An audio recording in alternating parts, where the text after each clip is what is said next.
Hello everyone, welcome to my channel Quant की checklist number 512. Question number 1. A shopkeeper makes a loss of 25% on selling a box full of sweets at rupees 60.75. At what price should he sell the same box full of sweets to make a profit of 35%? तो यहाँ पे क्या हो रहा है, shopkeeper को loss हो रहा है 25% का, यानी कि 1/4 का लॉस हो रहा है। 1 का अगर लॉस है, 4 की अगर कॉस्ट प्राइस है तो यानी कि 3 उसकी सेल्स प्राइस होगी। यहाँ पे दे रखा है सेल्स प्राइस जो है वो 60.75 दे रखी है, यानी कि 3 की वैल्यू दे रखी है। तो 4 की वैल्यू यानी कि कॉस्ट प्राइस आ जाएगी। देन इसके बाद में दे रखा है at what price should he sell the same box to make a profit of 35%। तो 35% का प्रॉफिट कितना होएगा, 135/100 करेंगे तो ये सेल्स प्राइस आ जाएगी। तो इसको कट कर लेते हैं, ये आ जाएगा 2 ज़ा और 0 ज़ा, 2 ज़ा और 7 ज़ा, तो ये आ जाएगा इंटू 27/20। तो 3 से कटेगा 9 टाइम्स, 20 से कटेगा 5 टाइम्स, और ये नीचे पॉइंट हट के 100 आ जाएगा। 5 से इसको कट करेंगे 1 ज़ा, 2 ज़ा, 1 ज़ा और 5 ज़ा। देन इसको मल्टीप्लाई कर लेंगे डायरेक्टली, तो 9 5 4, 9 10 11 12 13 3 18 19 एंड 9 10, और नीचे 100 है तो पॉइंट लग जाएगा और ये आंसर आ जाएगा। Question number 2. The ratio of price of 2 articles है AC and TV are in ratio 6:5 last year. This year, the price of AC is increased by 16.66% and that of TV by 4,000. If their price are now in ratio 4:3, then the price of AC last year was. तो एक तो last year का ratio दे रखा है और एक this year का ratio दे रखा है। तो last year AC and TV जो था वो 6:5 था। कुछ इंक्रीज़ और डिक्रीज़ होने की वजह से इसका रेशो 4:3 हो गया। अब यहाँ पे दे रखा है लास्ट ईयर के बाद में इस साल AC जो है वो इंक्रीज़ हुआ है 16.66% से। 16.66% 1/6 होता है, यानी कि 6 पे 1 का इंक्रीज़ हुआ है, यानी कि 1 का इंक्रीज़ यहाँ पे हुआ है। एंड TV बाय 4,000, तो TV में यहाँ पे 4,000 का इंक्रीज़ हुआ है।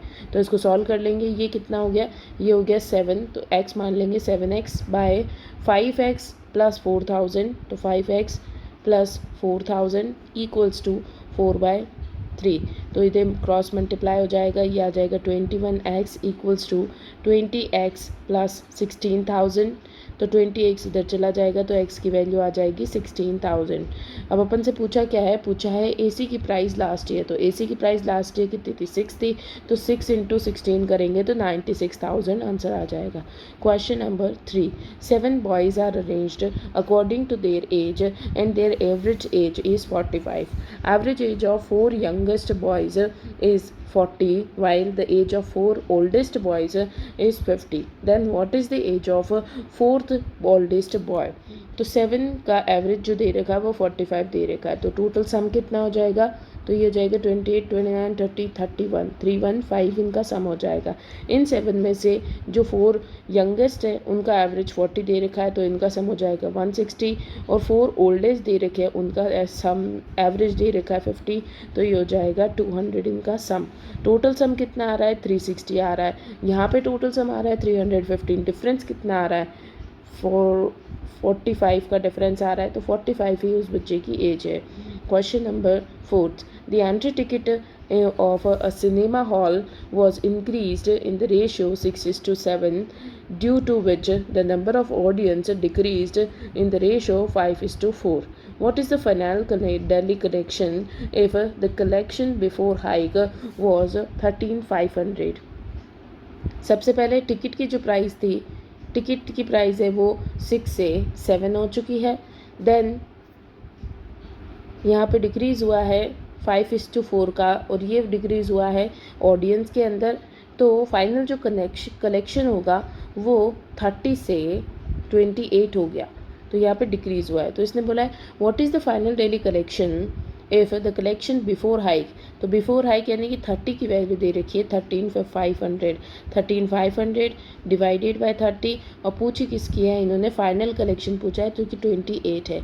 तो सॉल्व कर लेते, 0 से 0 कट किया, ये से कटेगा 12 4 ज़ा 5 ज़ा और 0 ज़ा, तो ये हो जाएगा 900 × 14। तो ये सॉल्व कर लेंगे, 9 4 ज़ा 36, तो यह आ जाएगा 12600। Question number 5, a diamond is broken into three parts in ratio 1:2:3. The cost of diamond was directly proportional to the square of its weight. Due to this, owner had a loss of 10340. Calculate the initial cost of diamond. तो diamond का जो diamond को तोड़ा है तो 1:2:3 में इसको तोड़ दिया, टोटल कितना हुआ 6। देन दे रखा कॉस्ट ऑफ डायमंड जो है वो डायरेक्टली प्रोपोर्शनल है स्क्वायर ऑफ इट्स वेट। तो स्क्वायर इनका निकाल लेते हैं, तो 1 इसका स्क्वायर हो गया 4 और इसका स्क्वायर हो गया 9 और इसका हो जाएगा 36। अब क्या दे रखा है, अब इन्होंने दे रखा है due to this owner had loss of, अब ओनर को लॉस हुआ है। तो शुरुआत में जो डायमंड था उसकी कॉस्ट थी 36, देन इसको तोड़ दिया 3 अलग अलग पोर्शंस में, तो इसकी कॉस्ट कितनी हो गई, ये हो रहा है 9, 10 और 14, तो 14 अब इसकी कॉस्ट हो गई है। शुरुआत में जब पूरा डायमंड था तो 36 में जा रहा था, लेकिन 3 टुकड़े करने की वजह से ये 14 में जा रहा है। तो इसको कितना लॉस हो रहा है, इसको लॉस हो रहा है यहाँ पे 4 और 6, 10, 2 और 2, 22 का लॉस हो रहा है। बट इसने तो बोला है कि लॉस इसको 10340 का हो रहा है। तो इसने पूछा इनिशियल कॉस्ट क्या होगी, तो इनिशियल कॉस्ट 36 है तो इंटू 36 कर देंगे। 2, 22, 11 की टेबल से 2 जा, ये आ जाएगा 9 जा, 4 बचेगा 44, 4 जा और 0, फिर इसको कट करेंगे, ये आ जाएगा 8, 4 जा 8, 4 जा एंड 14, 7 जा 470 into 36।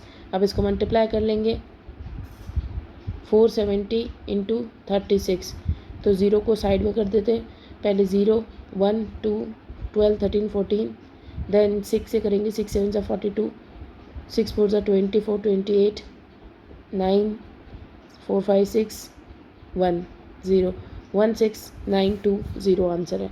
Question number 6, the ratio of number of pen and pencil in a box 4:5. When 30 items drawn from the box, 12 pens put into the box, then the ratio becomes 6:5. The total number of items in the box initially. तो यहाँ पे pen दे रखा है और यहाँ पे pencil दे रखी है, 4:5 का रेशियो। देन 30 आइटम्स ड्रॉ किए, तो 30 आइटम्स दोनों में से इनके रेशियो में निकले होंगे, तो इनका रेशियो जो है वो सेम रहेगा 4:5। Then 12 pens put into the box, तो पेन के अंदर 12 पेन्स पुट किए हैं, देन द रेशियो बिकम्स 6:5, तो रेशियो 6 से 5 हो गया। तो इसमें और इसमें कोई चेंज नहीं हुआ है, तो ये सेम रेशियो है, तो ये भी सेम होगा। तो 4 से 6 हो रहा है, यानी कि 2 का इंक्रीज़ हो रहा है, बट यहाँ तो दे रखा है 12 का इंक्रीज़, यानी कि 1 की वैल्यू 6 हो गई। तो ये टोटल दे रखा है 9, तो 9 6 जा 54।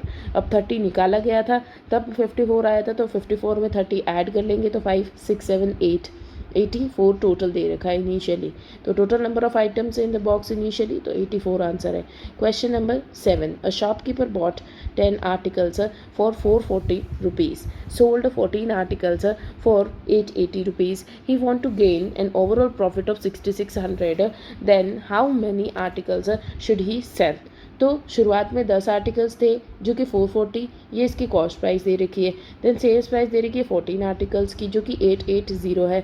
तो सबसे पहले आर्टिकल सेम कर लेते हैं अपन, तो ये हो जाएगा 5 टाइम्स और 7 टाइम्स।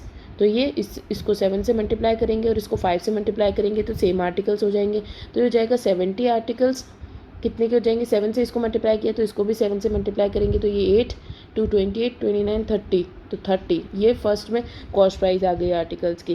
देन यहाँ पे 14 इंटू 5 करेंगे तो ये 70 आ जाएगा और इसको भी 5 से मल्टीप्लाई करेंगे, 004 44, तो ये इसकी सेल्स प्राइस आ गई। तो सेल्स प्राइस और कॉस्ट प्राइस के बीच का डिफरेंस कितना आ रहा है, यहाँ पे आ रहा है 20, फिर बचा 900 और यहाँ पे 400, तो कितना डिफरेंस आ गया टोटल, ये आ रहा है 0 2 एंड 12 13 20 का डिफरेंस आ रहा है। तो 13 20 इसमें प्रॉफिट आ रहा है। बट इसने तो बोला है कि ओवरऑल गेन जो है वो 6600 का है। अगर ओवरऑल गेन 6600 का है और अपने 1320 आ रहा है, तो ये 1320 का कितना टाइम्स आ रहा है, 1320 का 6600 कितना टाइम्स है, तो 0 से 0 टाइम्स, ये कटेगा 12 से 1 जा और 1 जा, और ये 12 से कटेगा 5 जा और 5 जा, तो ये आ जाएगा 5 टाइम्स। तो ये 1320 का 5 टाइम्स है। तो अपन का जो आइटम था, आर्टिकल्स थे वो 70 थे, तो 70 इंटू 5 कर देंगे तो ये आ जाएगा 350 आर्टिकल्स। जो ये इसने आर्टिकल बेचे हैं वो 350 आर्टिकल्स बेचे हैं। Question number 8. How many 6-digit phone number can be created using a digit 0 to 9 if each of the number started with 9 1, no digit appears more than once. तो 6 डिजिट का एक नंबर बनाना है, तो ये 6 डिजिट्स हो गई। स्टार्टिंग इसको 9 और 1 से करेंगे, 9 से करेंगे यानी कि एक नंबर फिक्स है कि एक नंबर यहाँ पे आएगा जो कि 9 होगा। सेकेंड वाले केस में 1 आएगा यानी कि एक नंबर यहाँ पे भी फिक्स है कि 1 ही आएगा। तो 2 नंबर चले गए 10 में से, 10 नंबर थे टोटल 0 से लेकर के 9 तक, 2 नंबर चले गए यानी कि 8 नंबर बचे। उन 8 नंबर में से कोई एक नंबर यहाँ पे आएगा, फिर 8 नंबर में से कोई एक नंबर यहाँ आ गया तो 7 नंबर में से कोई एक नंबर यहाँ पे आएगा, 6 नंबर में से कोई एक यहाँ पे आएगा और 5 नंबर में से कोई एक यहाँ पे आएगा और इस तरीके से 6 डिजिट का एक नंबर बन जाएगा। तो सॉल्व कर लेते हैं। ये हो जाएगा 6 5 30, 30 इंटू 80 तो 240 इंटू 7 कर लेंगे तो ये आ जाएगा 0 8 2 14 15 16 तो 1680 आंसर आ जाएगा। Question number 9. A shopkeeper sell an article at a profit of 10%.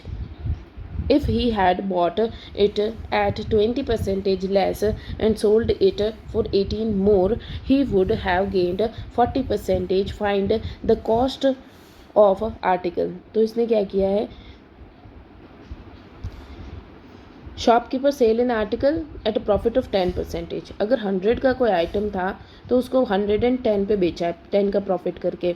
If he had bought it 20% less, यानी कि कॉस्ट प्राइस अगर 20% लेस होती तो 100 का 20% होता है 20, तो अगर ये 80 में लाता है इसको, देन सोल्ड इट एट 18 मोर, तो 18 ज़्यादा में ये इसको बेचता तो इसको गेन होता 40% का। तो 80 पे इसको 40% का गेन हो रहा है, तो 8 4 जा 32, तो 32 का यहाँ पे गेन हो रहा है। तो कितना हो रहा है 8 9 10 11 1 1 2 में जा रहा है।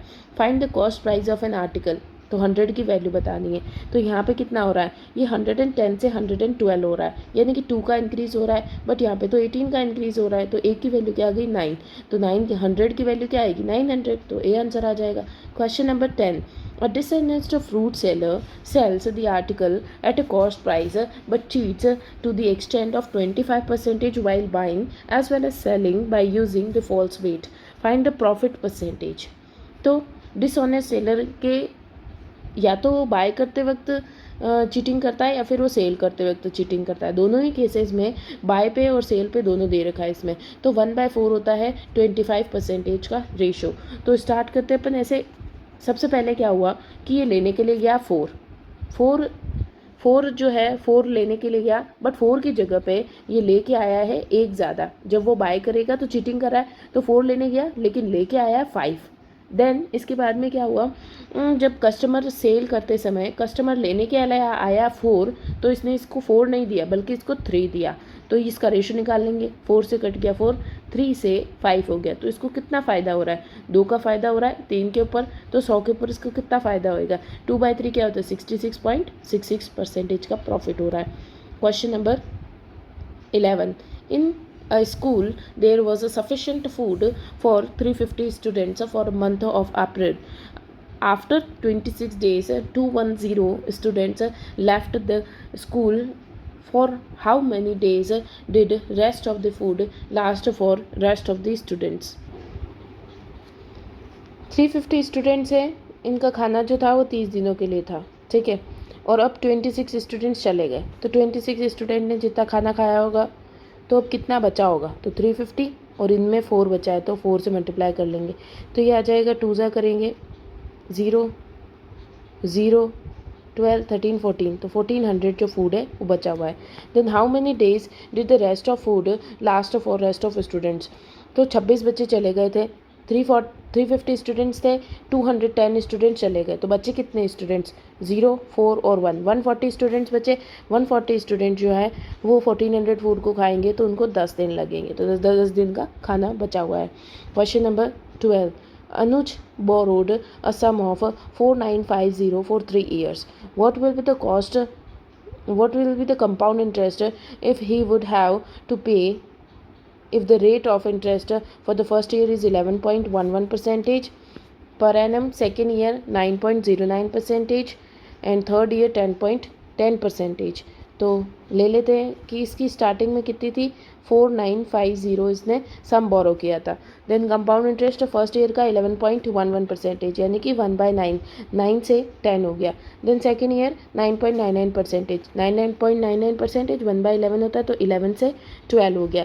देन दे रखा है थर्ड ईयर 10%, 10 से 11 हो गया। अब इसको सॉल्व कर लेते हैं, 11 से 11 कट गया, 10 से 10 कट गया, ये कटेगा 3 टाइम्स और ये 4 टाइम्स, तो 3:4 रेशो हो गया। पहले 3 था और फिर 4 हो गया। तो इसने बोला सम तो 3 था, इसने बोला आगे what will the compound interest, तो कंपाउंड इंटरेस्ट इन दोनों के बीच का डिफरेंस होएगा तो वो 1 होएगा। तो इसको कट करके सॉल्व कर लेते हैं, 1 जा, देन 18 आ जाएगा, 6 जा, 15 आ जाएगा, 5 जा, और ये 1650 आंसर है। Question number 13, the present average age of Ram, Akash and Vinod.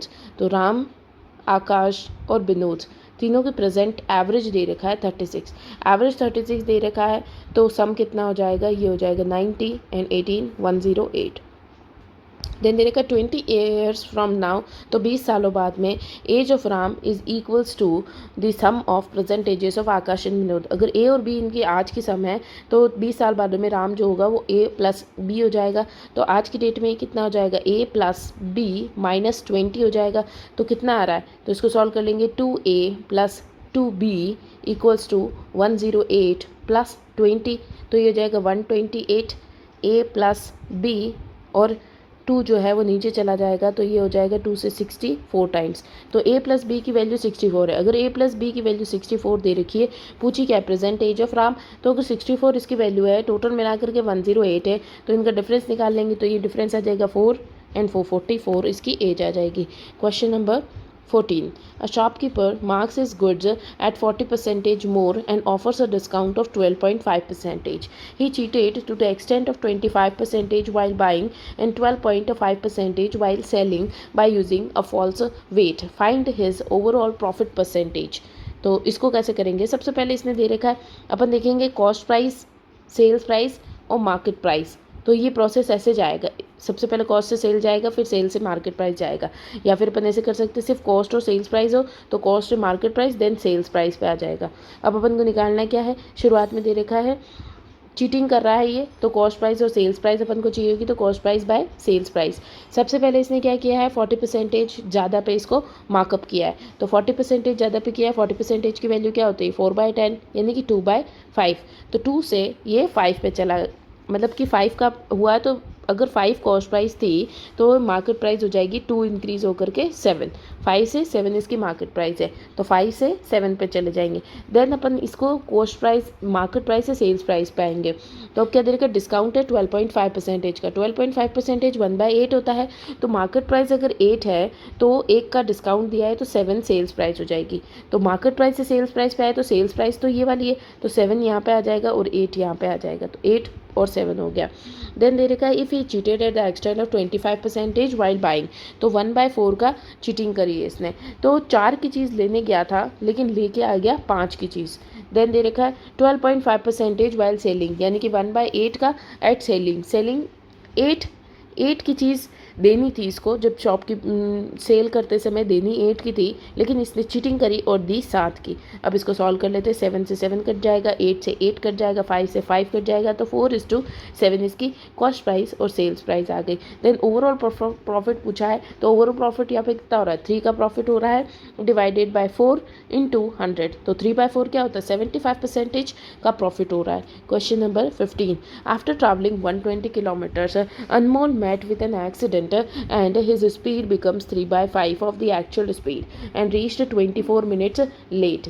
If this accident had happened after 40 more kilometers, then he would have reached his destination 12 minutes late. Find the total distance traveled by him.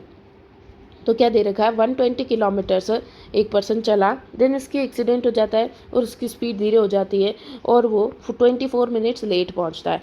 If अगर accident नहीं हुआ होता तो 40 मोर kilometres चलने पर उसको 12 minutes लगते, तो 40 किलोमीटर पे उसको 12 मिनट्स लग रहे होते, तो 12 मिनट्स और लगते और वो 40 किलोमीटर्स और चल जाता है, यानी कि टोटल 80 किलोमीटर्स चल गया। 80 किलोमीटर्स 24 मिनट्स में ही चल गया। तो इसने बोला 24 मिनट्स ही तो ये लेट हुआ था, यानी कि इन 24 मिनट्स में ये 80 किलोमीटर्स चल जाता। तो टोटल 120 तो चल चुका है और 80 और चल जाता, तो टोटल 200 डिस्टेंस जो है वो ट्रैवल करता। तो बी आंसर आ गया। Question number 16, if the height of cylinder is doubled and radius is reduced by 50%, then what is the percentage change in its volume. तो वॉल्यूम क्या होता है सिलेंडर का, पाई आर स्क्वायर एच। तो cylinder की जो हाइट है वो डबल हो जाती है, 1 थी तो वो 2 हो जाती है। Then radius is reduced by 50%, अगर रेडियस 2 है, 2 अगर रेडियस है तो 50% हाफ रिड्यूस हो जाती है, तो 1 हो जाती है। अब इसने दे रखा पाई, पाई का कोई मतलब नहीं है क्योंकि पाई कट जाएगा। रेडियस का स्क्वायर यानी कि 4 और यहाँ पे हाइट इंटू 1, देन यहाँ पे रेडियस का स्क्वायर 1 इंटू हाइट 2, तो ये जाएगा 4 से 2। तो क्या हुआ परसेंटेज चेंज में कितना हुआ, 2 का डिक्रीज़ हुआ है 4 के ऊपर, तो 100 के ऊपर कितना 1/2, तो 50% का डिक्रीज़ हुआ है। Question number 17, Arjun throw 2 dice simultaneously. What is the probability of getting 2 number whose product is odd? तो प्रोडक्ट ऑड कब आएगा, प्रोडक्ट ऑड आएगा जब मल्टीप्लाई करेंगे ऑड नंबर को। तो 1 1 1 3 1 5 करने से आएगा। 2 से तो पूरी लाइन 2 से मल्टीप्लाई करेंगे, तो 2 को इवन नंबर को मल्टीप्लाई करते तो ऑड तो आ ही नहीं सकता। तो 3 1 3 5 3 3, देन 5 से करेंगे तो 5 1 5 3 एंड 5 5, टोटल 9 पॉसिबिलिटीज़ आ रही है। तो 9/36, तो यह आ जाएगा 1/4 answer. Question number 18, the average weight of sweets in the 30 boxes is 600 grams. The total weight of all the boxes is 4.5 kgs. Find the average weight of a box with the sweets in it. तो अपन या तो इसको average को सम बना करके कर सकते हैं, या फिर इसमें डायरेक्टली एवरेज दे रखा है तो डायरेक्ट एवरेज से भी कर सकते हैं। 30 बॉक्सेस है, उनका एवरेज दे रखा है 600 ग्राम्स। अब अपन को आगे दे रखा है total weight of all the boxes, सारे बॉक्सेस का वेट जो दे रखा है 4500 है, पर टोटल बॉक्सेस कितने 30 बॉक्सेस है, तो इसका भी एवरेज आ जाएगा 1 जा देन 5 जा और 0 जा, तो ये आ गया 150 इनका एवरेज। देन दे रखा है average weight of box with the sweets, तो दोनों मिला करके एवरेज बताना है, तो दोनों मिला करके 750 एवरेज आ जाएगा। Question number 19, 5 men 6 women can complete a work in 6 days. 5 men plus 6 womens किसी वर्क को 6 डेज़ में कंप्लीट करते हैं, while 9 mens 14 womens can complete the same work in 3 days. तो सेम वर्क है तो इक्वल कर देंगे वर्क को, 9 mens plus 14 womens in 3 days. A woman is paid 42 rupees for her work per day. What is the amount received by a man per day. तो women जो है उसको 42 रुपीज़ मिल रहे हैं, तो मैन को कितने मिलेंगे पर डे। तो इस इक्वेशन से आंसर आ जाएगा मैन और वुमेन का रेशो। तो सॉल्व कर लेते, 6 5 ज़ा 30, 30 man plus 36 women equals to 9 3 ज़ा 27 मैन प्लस ये आ जाएगा 30 42 वुमेंस। तो ये वुमेन्स इधर चली जाएगी, तो ये आ जाएगा 4 5 6 वुमेन इक्वल्स टू 3 मैन। तो आ जाएगा ratio man by women equals to 2/1। अगर वुमेन 1 है तो मैन 2 है, तो यहाँ पे दे रखा है वुमेन को 42 रुपीज़ दिए जाते हैं। वुमेन को अगर 42 दिए जाते हैं तो मैन को इसके डबल दिए जाएंगे 84। क्वेश्चन नंबर बस हो गया।